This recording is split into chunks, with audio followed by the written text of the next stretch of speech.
What's up, YouTube? Today we're going to be doing something a little bit different from reviewing the highlights of the game. I honestly can't take rewatching that game. It was a roller coaster.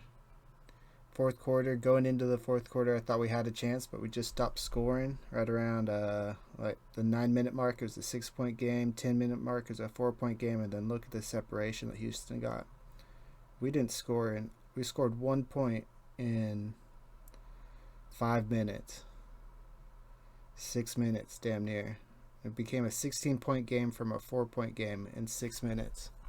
I think we got a little three happy, shooting only 30%, and had our mistakes with 17 turnovers. But we'll go to the box score in a little bit. I brought up some Twitter posts and some interesting things. This is the first one. MA figured some shit out that the Warriors deadass have no answer for. So fucking true. Rockets with Steven Adams on the court, plus 53. Rockets without Steven Adams on the court, minus 39. He's definitely been the X factor. It's their players can struggle or shoot crazy shots knowing that Steven Adams is down low, getting these offensive rebounds, putbacks, all that stuff. And the hack of Adams has not worked whatsoever. He's been shooting a pretty high free throw amount, in my opinion. Seems like if they score 1 point and we can't score, they're still going up, and the hack Adams isn't going to work. Let's see this next one. Jalen Green's point total. Funny enough, every game that he's had over 10 points, they've won, even if it is 11 or 12. So really, you can't criticize him too much. This is his comments on himself. Let me quit some of these tabs out. Says he hasn't been himself at all. I don't think I've played good at all for real. I had one good game at the crib, which was pretty good, but overall I haven't really been myself. But that's okay. First time experience. Just got to be back being aggressive and stop overthinking. That's the major thing. I think Warriors are also overthinking. They need, especially the younger players, the role players, they just need to throw up that shot. When you have one, take it. I know Rockets are playing amazing defense, but the zone action is allowing people open into the corner, and we need to take advantage of that. I like this quote from the rookie. I mean, he's not a rookie, but he's still young 20s. Here's a breakdown of some of their defense. The point zone. It pairs two people playing in tandem around or wheel around the center. So two on either side, playing zone, rotating, switching. Now, Game 6 is different from two-guard front that they did a lot more show zone. Then after a pass or two, they go man-to-man, which is definitely confusing for the offense. I don't know if I've ever seen that. Let's see this example. Steph brings it up the floor. They're basically locking down each wing and corner and in a rotating pattern. One guy goes to the left, the other guy goes to the right, another guy goes to the corner. No one's stuck in one specific zone, it looks like, which is causing a lot of troubles. Warriors can still target Sengun or Steven Adams on ISO, but it hasn't been working out if you can't hit those shots. Let's see what else. Just watch how the Rockets work in their zone to pass players off, stay matchup, but work to get back in their shape. Adams moves Sengun so he can be in the middle. Jimmy attacks Green.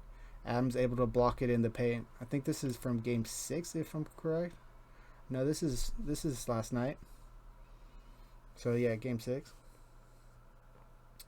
Adams, after his knee injury and not playing for 21 months, I really thought he was going to fall off, but he's honestly looking like he's still in his prime. And yeah, there's no call there. That definitely doesn't deserve a call. Just great defense by the Rockets. Not much. There's no excuse really for a lot of these. So this Jimmy talked about we got to rebound better, got to hustle better. 50-50 balls, we got to rebound better. That's been the story this entire series. They've gotten the loose balls, and they've gotten. It's not just loose balls though. They've been we just gotta really controlling down low. With Adams in there on both sides, he's so strong. And if we're playing a 6'6" center, there's no way we're going to be able to get Sengun off of the boards, let alone Adams, one of the strongest people in the NBA. It just comes down to roster and coaching mistakes. Mike Dunleavy not getting a true center. Us playing Quinton Post, which is offensively a weapon, but defensively a major liability. I think Trace Jackson or Kevon Looney for sure, would be able to at least hold their own down low. It would give us a better chance of getting that rebound, especially if we, gang rebound, go for those 50-50s, hustle. Let's see what else we got here. Draymond on Steven Adams, just wish we could get a 3-second call. There might be a little bit of truth to that, but I think it's a major coping and excuse from the Warriors. It comes down to a personnel and coaching issue, I would say. He's having a great impact. He's doing a great job. I assume talk about Steven Adams. He's doing a great job defensively. I just wish we could get a 3-second call. Understand the thing. Whole possession is hard to box out. He's strong as hell. So, being outweighed by, 40, 50 pounds? Probably more than that. 6 inches. You can just stand in the paint. It's tough to box him out. So, hopefully we'll get a 3-second call next year. But he's doing incredible. Can we add moving screens while he's at it? I saw a post about this where, right here, Draymond with the screen. This is not a screen. That's definitely a moving screen. You cannot, just because you make it look chill with a little backup into the player, that's a moving screen. Getting away with that probably way longer than we should have, like years and years of that. If the refs actually called it, we would probably have changed it by now, but seeing as they're not calling that, like, refs staring right at it, I guess that's legal. Like, I can see why people hate the Warriors, because that's a crazy call. And Draymond, he started out the game doing this shit, and honestly, there's no excuses. I love Draymond. We wouldn't have got 4 championships if he wasn't on the team. But they're going to see the video of right now VanFleet shut. Can't listen to the Warriors. Oh my God, bias. I can't even listen to Warrior announcers. Sure, VanFleet may have fouled him right there with that shove, but you don't need to do all that shit, bro. Like, you do not. And if you do some stupid shit like that, just don't hit their fucking head, bro. Don't. That's just dirty. That's just sadly dirty. You just can't be doing that. I'm surprised he didn't get a flagrant 2 for it, because that's excessive. Wind up, head and neck area, back of the head even in boxing where you can strike people, you do not hit the back of people's head. Just not a good look, not a good call. Steve Kerr, oh my goodness. That's why I said tanked his value, but let's be real, he'll have 5 turnovers versus the Rockets defense. We could have used his athleticism and size, but I don't know if it's basketball IQ or just youth, but he's prone to mistakes and turnovers. I'm sure some Warrior fans would disagree, but let's see what Steve Kerr has to say. I know it would be a lot to ask a guy who hasn't played a lot. Is Jonathan Kuminga on the table? Yeah, 100% he's on the table. We know this. We've kind of found a formula here in the latter part of the formula season. Isn't working. We stayed with that formula to start the series up 3-1. Things are going well, and then obviously probably should have changed last night. We have to assess everything and lineup combinations, starters, all of that we have to assess, and we feel like we got a great chance to go down there and win Game 7. Hope that's reality, that everybody feels like they have a good chance, because I don't know about that. Warriors missed 16 of 18 fourth quarter shots tonight. Defense has always been an increasing issue in this series. 115 Rocket points tonight. Quarter of 28, 33, 29. But they lost control of the series because of their inability to score for extended stretches. And how much of that is just being cold? How much of it is Rockets putting us out of our rhythm with interesting schemes? The wheel zone, 2-guard zone that they played on Game 5. It's the Rockets majority making us unable to score.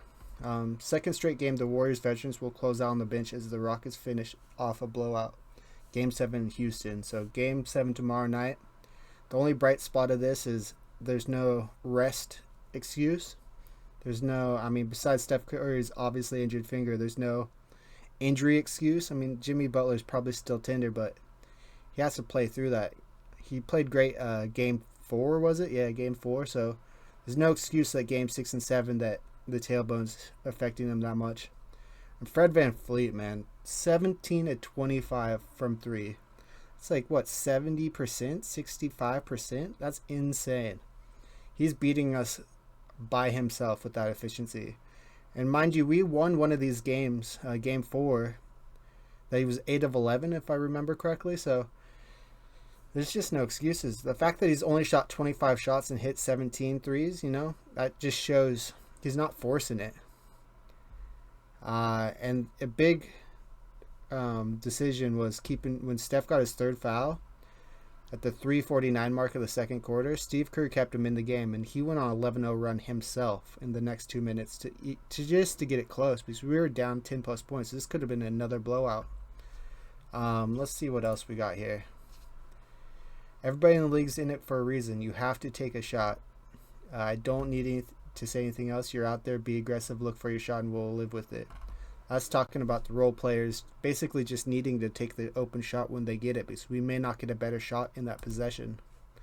See some sense of hesitancy on some of your guys not to take the shot? Do you tell them, hey, it's okay if you miss or make, just take the shot, or do you want them to keep passing the ball, just trying to make sure the perfect shot's there? There's a reason they're playing us zone for a whole half, pretty much, and they're trying to force a certain type of shot. Obviously, I took probably 4 heavily contested deep threes just to try to kind of will us. But if they're going to do that and they're going to play zone and make certain guys shoot it, then it's the same way we talk about it all season long, regular season, playoffs. Like, everybody's in this league for a reason. If you have a shot, take it. I don't need to say anything.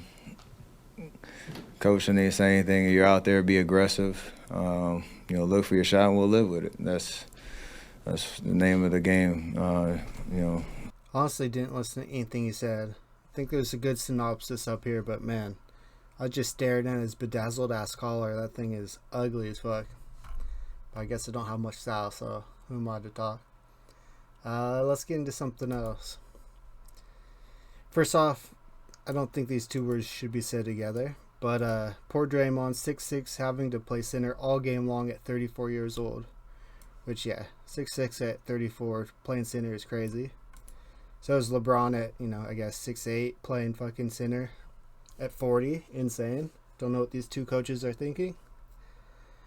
What a failure by the organization to never sign a decent big man. True. We need a 7-footer that can actually do something. By not having a center, exactly. Kevon Looney can play center, though, and Steve Kerr is being an idiot. And, Steve Kerr is obsessed with small ball. That worked in 2016, but this is the new era. No bigs will cost you championship. Lakers at home because they had no one to stop Gobert, who is horrible. Adams and Sengun are just getting rebounds and putbacks, so that's their entire offense. It isn't their entire offense. I mean, Thompson's taken down low, getting crazy middies. We don't even call that middies, but like floaters and layups.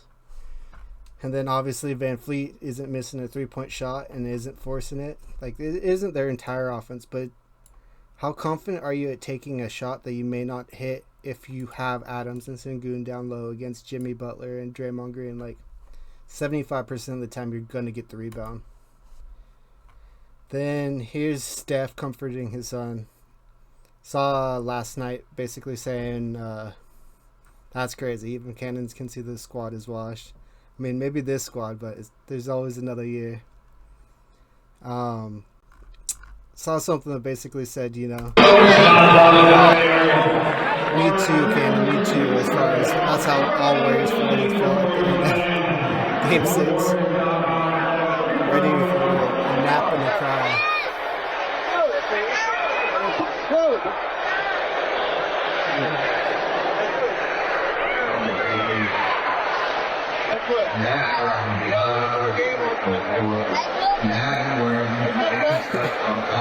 So every game on Sunday, buddy, I know that. That was us, all of us Warriors fans last night. Then this is the off season. These are the only 2 people we have signed. Luckily, our best 2 people signed for next season, but everybody else is going to be a free agent. And honestly, I hope to see maybe Moody back, GP back, Draymond and Kuminga is 50-50. We need pods back too. I mean, we could take these first 6 guys, Moody and GP, and then actually build some other people, but we won't have any money on the team if we have to re-sign these 2 guys. I think these 2 guys alone probably put us over the cap space, but honestly, it's there's some decisions to be made, like looking at the landscape. If we can create a big 3 or get some role players that have some experience that, you know, can play defense a little bit better than the squad we do, I think everybody besides these 2 are liable to potentially not come back. Like, we got some big decisions to make. I wouldn't want to be Mike Dunleavy, but we'll all criticize him if he makes the wrong decision again. That being said, he did make a great trade for Jimmybutler, so didn't give up the future. Had to give up Wiggins, which hurt, but it changed our whole season around. We're in the playoffs now because of it. So, you know, he's made one good trade. We'll see if he has a good offseason. He needs to. Let's see what else. Game 7 outcomes. Warriors win. Ant-Man kills a tired Warriors team. Warriors lose. Curry blows another 3-1 lead. We cannot lose. Maybe we cannot win is the answer, the correct thing. We cannot win in this scenario. I mean, Wolves are going to sweep either way. Maybe a gentleman sweep, but I don't see a sweep on either of these teams. What else do we got? I think some funny things here. Luka has ruined the game. I wouldn't even blame Luka. This is a lot of difficulty. Look at his head down. If you would have just gone by the head movement, you would think you would have had 4 or 5 fouls.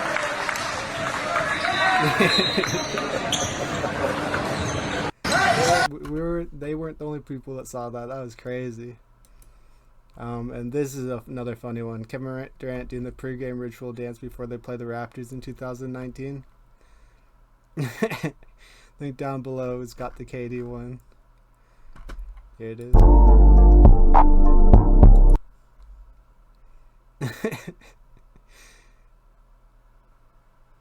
I mean, it looked pretty similar, especially when he's kicking them legs out one more time. The slow motion leg kick out. Alright, let's check the drafts again. And that's the same thing. Alright, so let's get into box score a little bit. We'll go over this really quick. Got 3 happy. I think we're 2 of 12 in the fourth quarter on 3. It's not a factor of hitting them. We gotta get some different shots. It means we gotta, you know, if they're doing a zone wheel under the basket, especially if you've got a decoy in a midi zone pulling the center out, you should have some easy layups. Now, to be able to find them, it's not guaranteed, and you will get some turnovers, but I'm actually surprised to see Jimmybutler with 27 points, mainly from free throws. He had a good game, but it was quiet.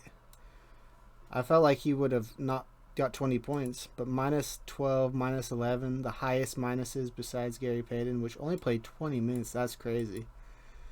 9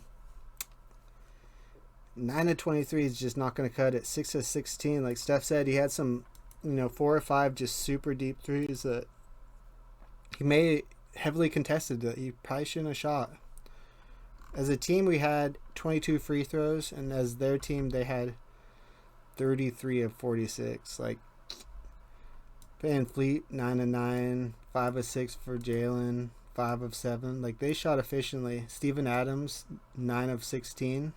Steven Adams was the difference maker again. Only 4 shots, probably all easy putbacks for him. Only had 5 rebounds, which is kind of shocking to see. Sangoon had 14. VanFleet had 8 rebounds. You can't let a 6-foot guard get 8 rebounds. I mean, maybe Jimmy was right when he was talking about the 50-50 balls, because that's the type of rebounds VanFleet's going to be getting. Shout out to the Rockets, man. They killed us. Series is not over. I know a lot of Rocket fans are already celebrating. I just hope the Rocket players aren't doing that yet, and they know that this next game is going to be hard fought. I think a lot of people are going to be coming out with the correct energy. I think that'll wrap it up. Hope you enjoyed. Subscribe if you did. Like and comment your predictions for Game 7. And we'll see you next time. Go Warriors.